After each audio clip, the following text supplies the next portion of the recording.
Bismillah. Alors aujourd'hui, on va parler d'une histoire, une histoire inoubliable. C'est l'histoire de la chèvre de Monsieur Seguin. C'est un conte de notre enfance, c'est un conte de tout âge. Alors l'histoire, c'est l'une des plus belles et la plus inoubliable de notre enfance. Si ce n'est pas vos parents, c'est vos grands-parents qui avaient le grand plaisir de la lire, de lire ce petit conte qui est court, certes, mais plein d'émotions, l'émotion de Monsieur Seguin envers ses chèvres.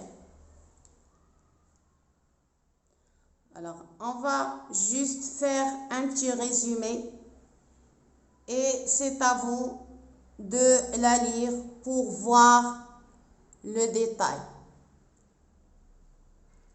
Alors, Monsieur Seguin avait 6 chèvres. Elles étaient toutes mangées par le loup. Pourquoi? Parce que ces chèvres, il ne voulait pas rester enfermés chez lui. Il voulait aller vivre à la montagne et avoir plus de liberté. Blanquette, c'est le nom de la 7e magnifique petite chèvre. Elle est bien traitée par son maître qui est Monsieur Seguin, mais commence comme celles qui l'ont précédée à s'ennuyer. Elle confie à Monsieur Seguin son souhait, c'est-à-dire son désir de partir dans la montagne, mais Monsieur Seguin a refusé.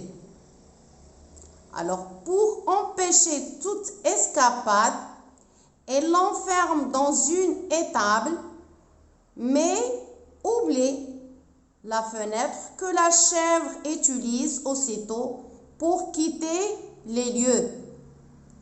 Elle découvre alors la montagne majestueuse et passe une délicieuse journée.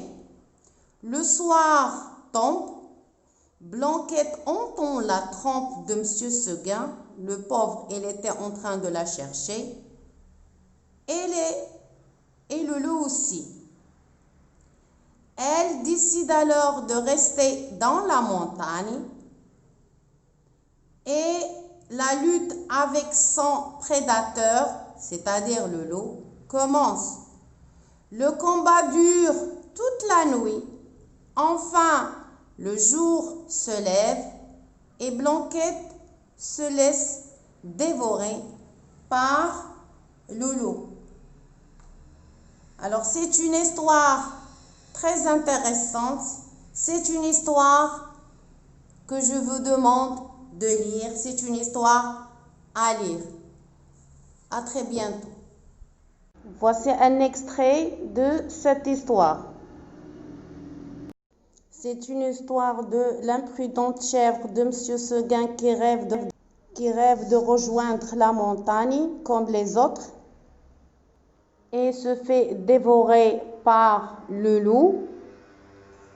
Cette histoire elle est écrite par Monsieur Alphonse Daudet, mise en publication le 14 septembre 1866. C'est une histoire à lire, c'est une histoire de tout âge.